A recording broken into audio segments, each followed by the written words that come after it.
Nah, itu ada hak di dalam Undang-Undang Dasar 1945, khususnya pasal 28, hak asasi manusia. Kalau kita sudah menjadi terlapor, maka kita berhak untuk tidak memberikan keterangan, ya, karena itu hak dari kita. Buat apa kita memberikan keterangan kalau ternyata keterangan itu malah nanti akan digunakan untuk menjerat kita dan teman-teman semuanya. Assalamualaikum warahmatullahi wabarakatuh. Salam. Ya, pertama-tama terima kasih, kami haturkan terima kasih yang sebesar-besarnya kepada para penyidik di Polda Metro Jaya, khususnya di Reskrim dan juga kepada Kapolda atas pemeriksaan yang sangat-sangat profesional dan sangat komprehensif. Jadi artinya kami ini menghormati ya tugas masing-masing. Jadi artinya kami tetap datang sesuai dengan undangan dan ini adalah undangan yang kedua. Ya gitu, karena undangan pertama kami memang sepakat untuk tidak hadir karena undangan itu tidak jelas ya. Tidak ada nama terlapornya, tidak ada lokus dan tidak ada tempusnya. Jadi tidak ada lokasi dan tidak ada waktunya. Nah, ternyata bagus. Kami minta untuk ada terlapornya, maka ketika tadi sudah ada nama terlapornya, nah itu ada hak di dalam Undang-Undang Dasar 1945, khususnya pasal 28, hak asasi manusia.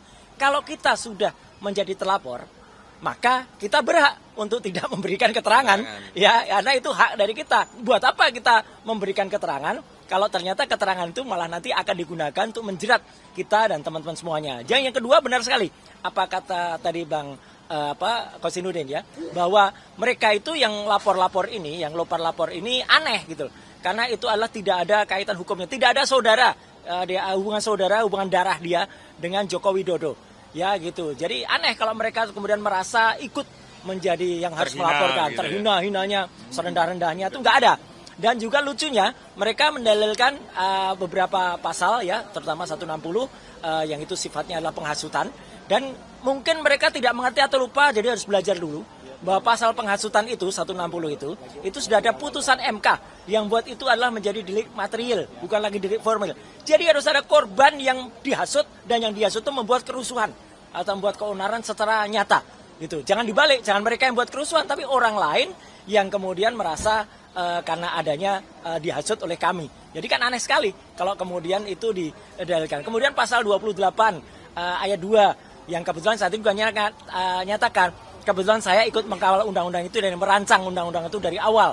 Undang-undang ITE nomor 11 2008 direvisi menjadi Undang-Undang nomor 19 tahun 2016, direvisi lagi menjadi Undang-Undang nomor 1 tahun 2024. Itu ketika saya berada di DPR Komisi 1, kami ikut mengawal. Jadi salah penerapan pasal itu 28 ayat 2 itu yang itu mentautkan antara SARA. Mana akibat SARA? Suku, agama, ras dan antar golongan yang kami buat. Kemudian tentang kebohongan yang kemudian menimbulkan keonaran di ayat 3-nya. Juga nggak ada juga.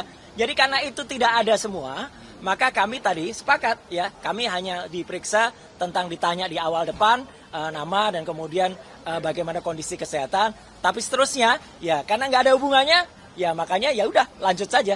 Jadi makanya dengan cepat, meskipun saya nggak tahu masing-masing mungkin agak berbeda. Saya ada 85 pertanyaan dengan 55 halaman, maka bisa diselesaikan dengan sangat cepat ya. Gitu. Jadi jangan kecewa ya untuk para pelapor yang sudah berharap itu akan, karena itu pun nanti akan menjadi catatan bagi kepolisian kenapa mereka memproses sesuatu yang tidak jelas ya, karena tidak jelas. Dan yang paling penting kami tadi juga menyampaikan surat dari tim kuasa hukum kami bahwa ini tidak ada legal standingnya. Jadi mereka 5 pihak itu tidak ada legal standingnya, apalagi mereka mengatasnamakan, ada yang mengatasnamakan pengacara ya gitu. Itu kan aneh gitu, pengacara kok malah lapor tugasnya. Jadi itu sama sekali di luar nurul ya gitu. Jadi nalar ya. Jadi kami sekali lagi terima kasih kepada media, terima kasih kepada Polda Metro Jaya yang sudah sangat-sangat profesional dengan sangat bagus memproses ini. Dan moga-moga ya kami juga berdoa, moga-moga kemarin saya sedikit melakukan analisis terhadap, karena ada banyak teman-teman mana yang tanya, benarkah ada foto seseorang video seseorang yang lagi main-main ATV itu ya itu ada di pantai di Tabanan ya gitu. Videonya benar, lokusnya benar, tapi tempusnya, peristiwanya kapan? Nah itu masih tanda tanya ya. Terima kasih.